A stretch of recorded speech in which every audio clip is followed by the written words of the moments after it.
Bom dia, amigos ouvintes. Estamos dando início novamente a mais uma live, em nome de nosso Senhor Jesus, com muita alegria de ver o aumento dos nossos seguidores, porque nós estamos falando sempre de algo acerca da nossa vida. E isso não tem coisa mais importante do que cuidarmos de nós mesmos, né? E quando a gente está tentando melhorar a nossa vida, é que é o melhor teste para saber se essa pessoa realmente ama a Deus. Porque quem ama a Deus, ama também o próximo. E o próximo, às vezes, é taxado por ensinamentos que deixa transparecer, que são todos, de modo geral, o próximo. E não é. Tem muitas pessoas, nós devemos amar todos, porque todos é a imagem de Deus, né? E nós não podemos julgar segundo as aparências. Que muitas vezes tem pessoa que está praticando partes que nós achamos que está errado, e às vezes essa pessoa é que está certo, ou trocando de lugar com ele pode nos ver como esteja no erro e estamos no acerto. Isso falando da rotina da vida que passamos aqui, né? No sentido carnal. Agora, no sentido espiritual, aí sim, aí há a separação do próximo. Porque a Bíblia manda afastar de tudo, de todos que pratica a iniquidade, certo? Que anda desordenadamente. E ainda avisa para não te fazer pecar. Então, se você tem que separar de alguém ao mando de Deus, ao aviso de Deus, é porque Deus sabe que existem pessoas ainda em desenvolvimento que ele não está tão bem assim e que ainda erra muito e às vezes sabendo que está errado. Que a pior das coisas não é quando cometemos um erro. Tá certo que não é bom. Mas a pior das coisas é conhecer que está errado e não assumir o erro.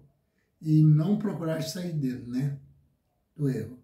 Então esse é o pior das coisas. E nós olhamos para todo lado e tudo que vemos, devíamos ter o cuidado em saber que Deus está presente em todas as coisas, não é mesmo? Então, em vez de preocuparmos com o ensino da morte, é muito melhor que preocupamos com o ensino da vida, né? Porque Jesus disse, aquele que ama a sua vida, perdê-la-á. Mas o que perder a sua vida, por amor de mim, a salvará. Como é isso? Perder a vida não é morrer, como se diz. É perder as delícias, às vezes, dessa vida, mas são delícias que atrapalham, melhoram no nosso sentimento de momentos e atrapalha o nosso segmento e o nosso crescimento. Você é o seguinte, você às vezes pode se livrar agora, porque da vida só se vive um momento, só um momento. Porque se você for viver pensando no passado seu que foi ruim, até tem um ditado que lembrar do passado é sofrer duas vezes. Não. Em certos pontos. Porque lembrar do passado é uma necessidade para não cair na consequência no futuro.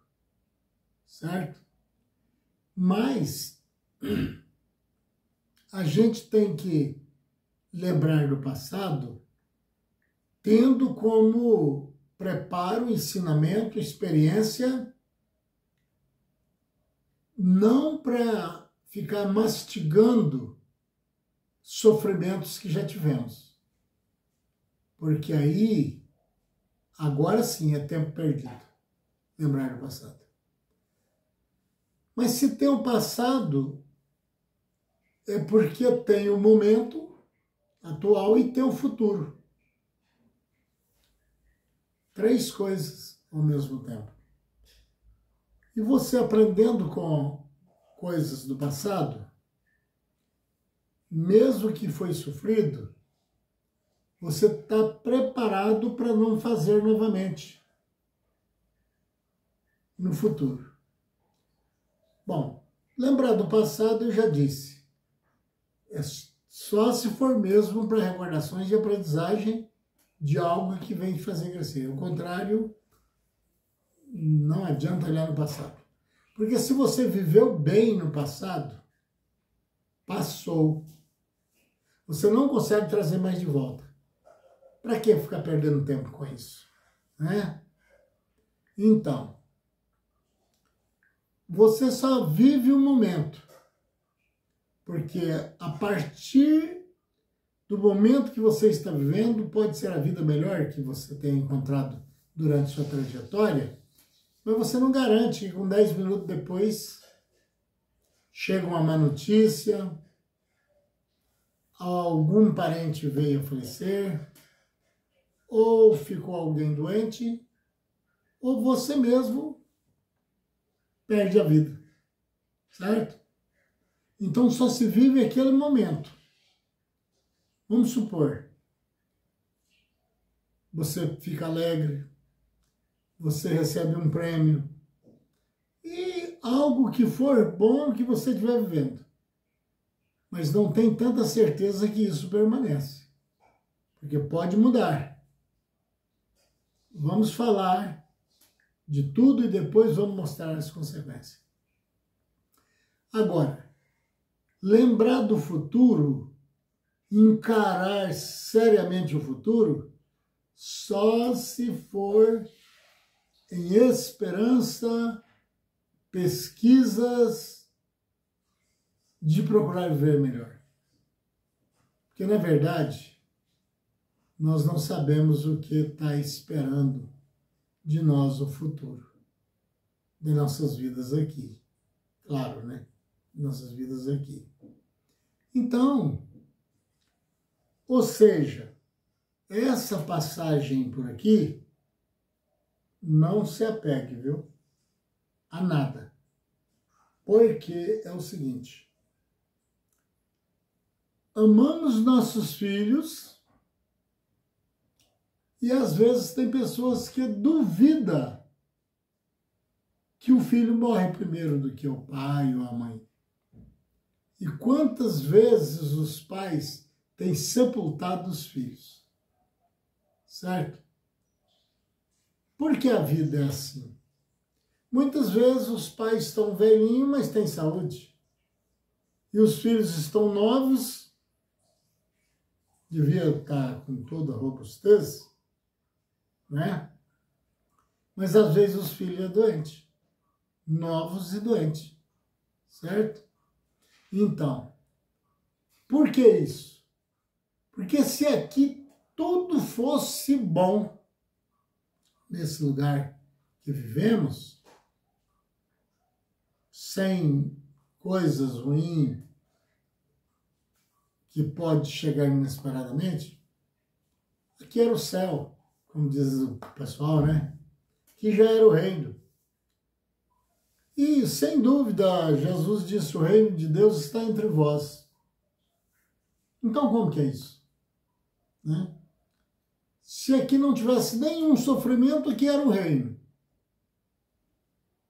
E Jesus afirma que o reino de Deus está entre vós. E agora? E disse mais, e só será tomado por esforços. Ele está aqui no meio de vós, e vocês só vai alcançar esse reino esforçando, com esforços. O reino de Deus aqui, né? E onde está? Porque, na realidade, o mundo está cheio de sofrimentos.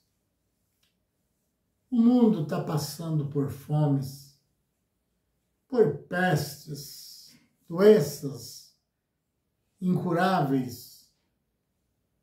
E mais vai se aparecendo, desafiando a medicina. Esse é o mundo, né? Por isso que Jesus disse, aquele que procurar salvar a sua vida, quer dizer, que está esperando viver uma vida só esplêndida aqui, olha, você vai perder.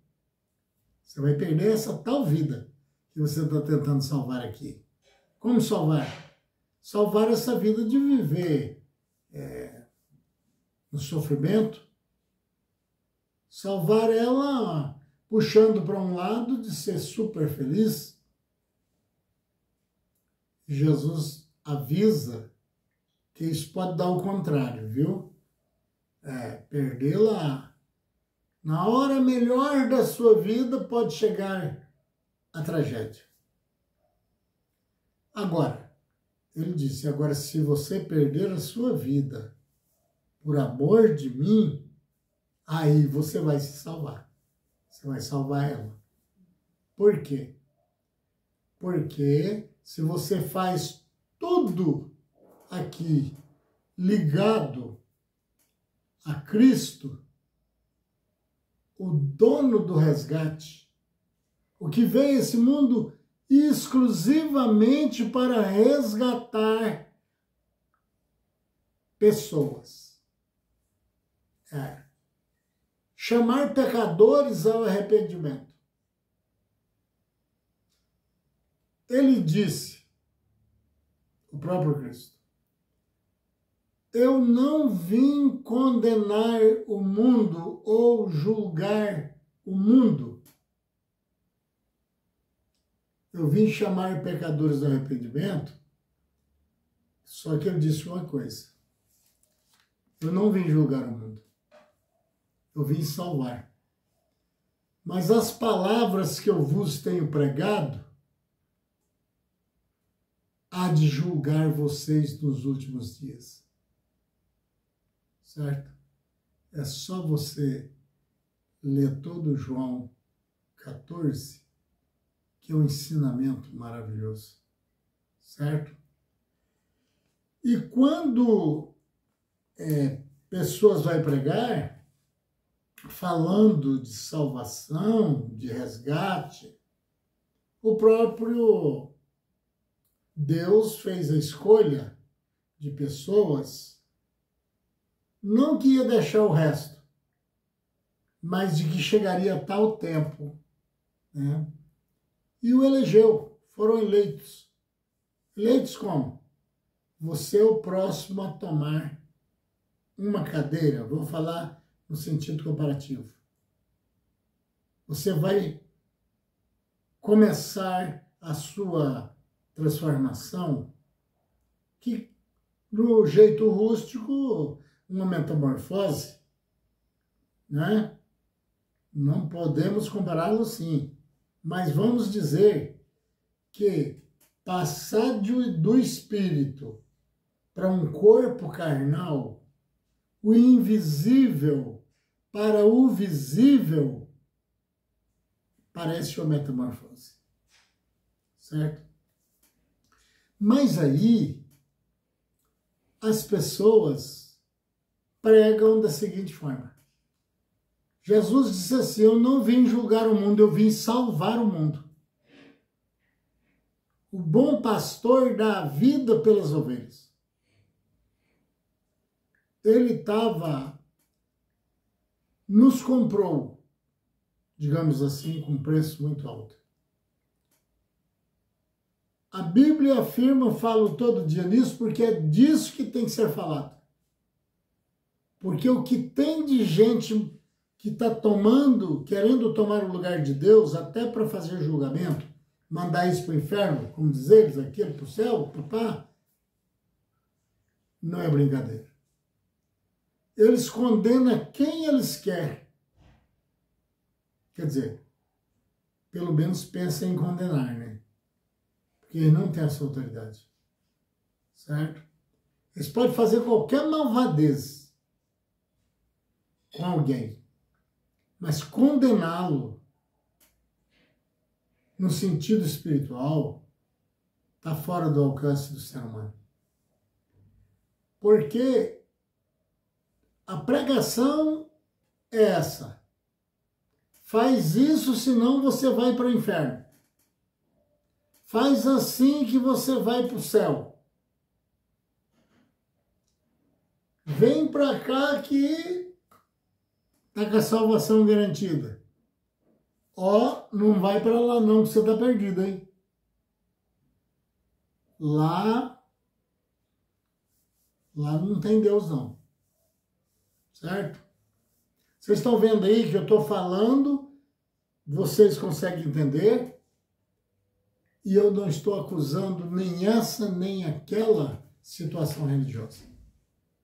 Certo? Eu estou falando das coisas que se vive no momento, está diante dos nossos olhos, todas essas coisas. O que é isso?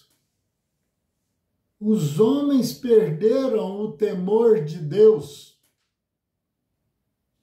certo? Enquanto a Bíblia manda cuidar das viúvas e dos órfãos, dos pobres necessitados, tiram das viúvas e dos pobres necessitados. Então, é nisso que eu estou tentando abrir os olhos de alguém. Porque nesse sentido de uma vida no reino de Deus, não tem terceiro, viu? Não tem terceirizado, não. Ou você está com Cristo, que Ele é o seu passaporte. Porque fora dele, esqueça. Viu? Ah, então você está falando que aí tem uma quantia aí que vai perder a salvação, hein? Não, eu não disse isso. Aliás, eu sou totalmente o contrário desse esquema aí. Tá? Porque Deus, na sua responsabilidade, nas suas leis maravilhosas, justas, o justo juiz, jamais com as suas mãos fabricariam seres para ter que destruí-lo depois. Pregações fora desse termo que eu estou dizendo aqui é totalmente um absurdo. É dizer que Deus fracassou na construção desse universo. E até mesmo dos humanos. Já está falando. Falar que Deus fez e depois viu que não deu certo, né? É assim que se falam, em outras palavras, é claro. É dizer que Deus errou.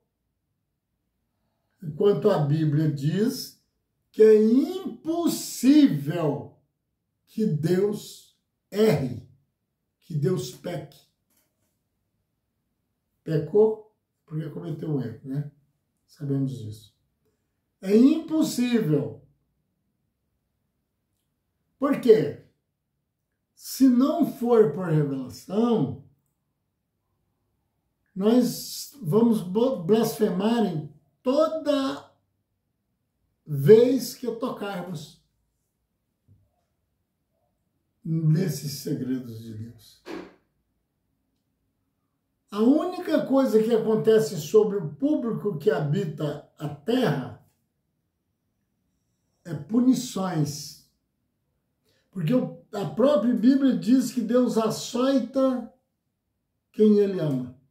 Ah, Deus bate nos outros, é? Que coisa, né?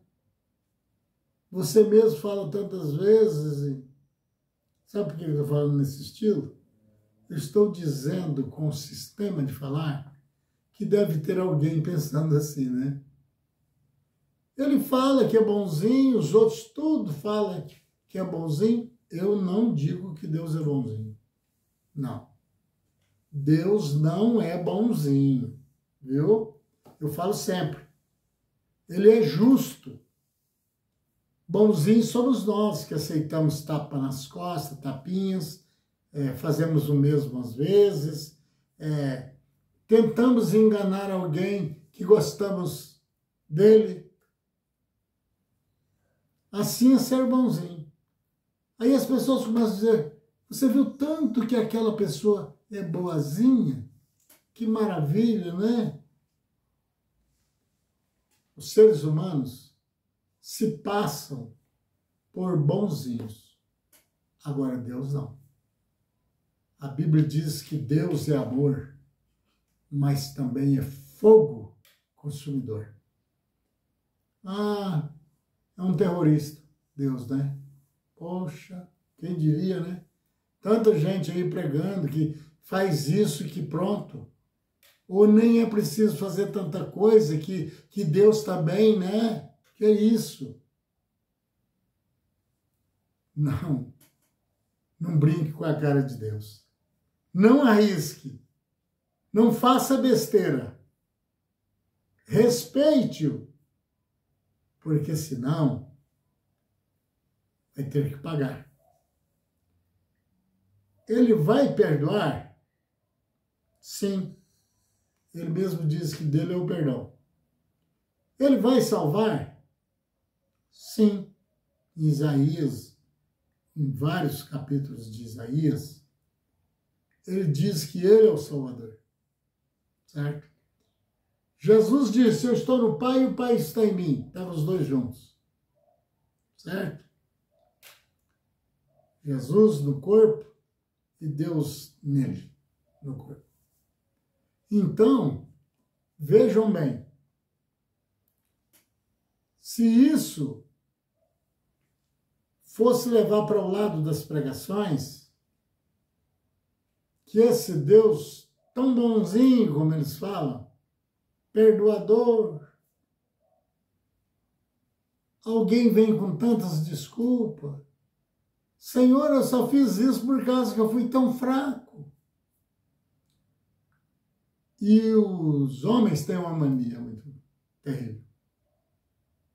De não aceitar que errou e sempre usar um bode expiatório para pôr o erro nas costas dele.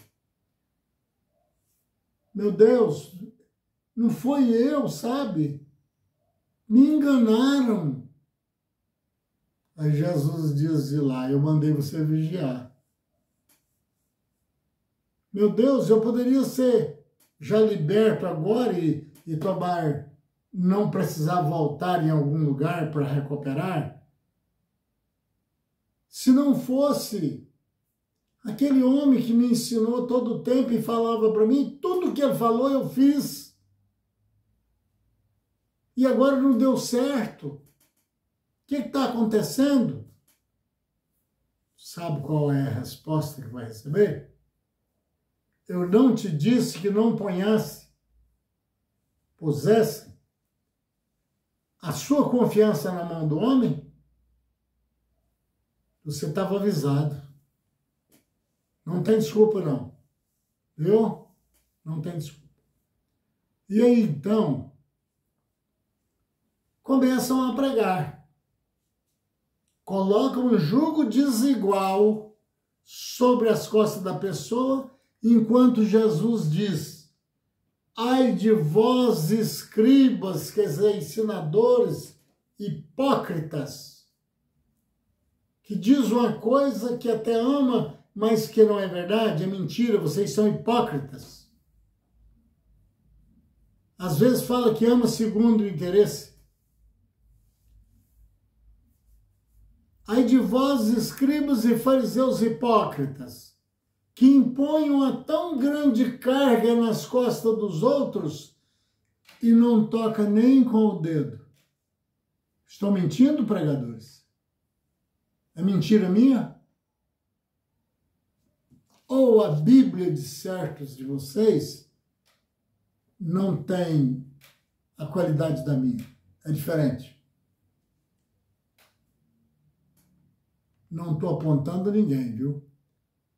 Eu estou apontando pessoas que estão nessa qualidade, que, aliás, em vez de depois me perseguirem por eu dizer a verdade e a revelação, deveria até me pedir desculpa e me agradecer.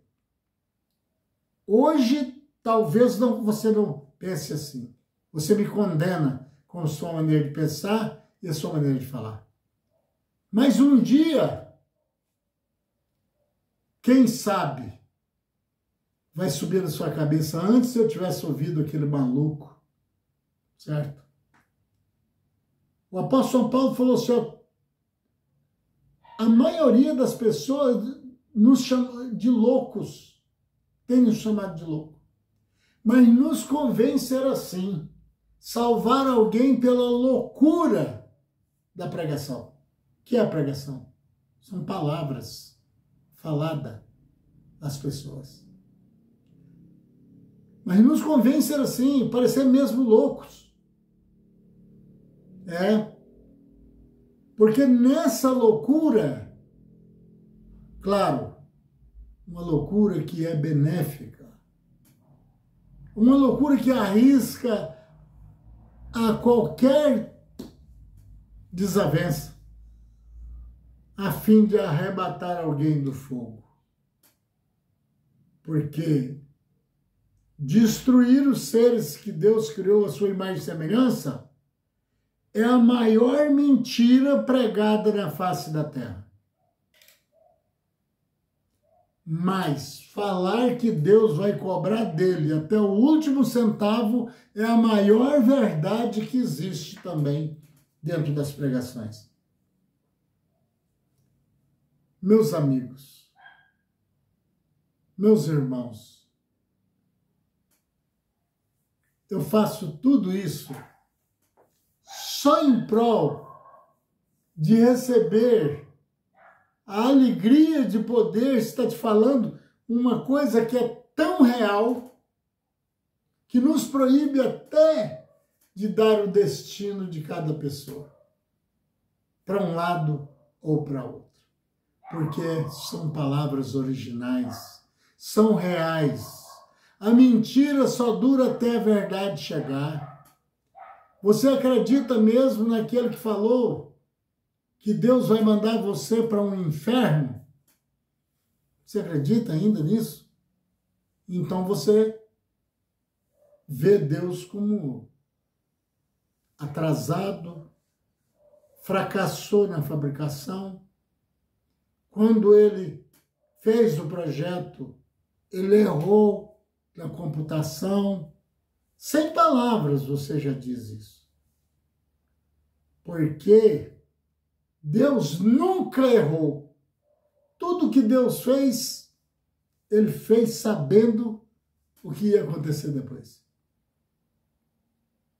E então, se tem revolta, que se chama da natureza, se tem doenças de tudo quanto é jeito, não é porque ele fez isso assim. Ele fez e deixou o homem livre. Mas, segundo a Bíblia, Deus fez tudo perfeito. O homem é que busca as suas invenções. E muitas vezes quebra a cara, né? Tá vendo? Então Deus aí já está mostrando em quem está a culpa do sofrimento. Está nos desobedientes, os que não obedeceram às suas leis e não o respeitou, usando-o da sua própria forma e saindo dos caminhos do Senhor. Bendito és tu, Senhor Deus, no mais alto dos céus. Estou agora, nesse momento, pedindo por toda a terra, Senhor, por todo mundo, tudo que eu peço para minha casa, Senhor, eu peço por todos que está habitando a terra, em qualquer lugar deste mundo, principalmente os que estão na cama de enfermidade, principalmente aquele que hoje mesmo, às vezes, existem multidões que nem o café da manhã pode tomar. Meu Deus, se a gente pudesse, a gente ajuntaria esse povo e colocaria num lugar e fazia alguma coisa. Mas o Senhor está vendo tudo e eles estão passando por provas porque pecaram contra o Senhor em outras etapas, em outro tempo, mas as pessoas não querem se dar assim, meu Deus. Trazeria até conforto para a pessoa que estava sofrendo se dissesse para ele que ele estava acertando uma dívida, o qual depois ele saltaria para a vida eterna, sem dívidas. Não. Mas entrando debaixo de quatro paredes, já está tudo certo. Já está com a salvação ganha. Agora, de que forma, eu não sei. Que vai ficar santo, né? Eu tenho falado sempre. Meu Pai, eu peço por todos os ouvintes, pelo crescimento do canal, que isso me traz alegria, sabendo que muitos estão acessando. E agradeço o Senhor e os anjos do Senhor, acima de todas as coisas. Em nome de nosso Senhor Jesus, com fé no Filho de Deus, a fé que vence o mundo.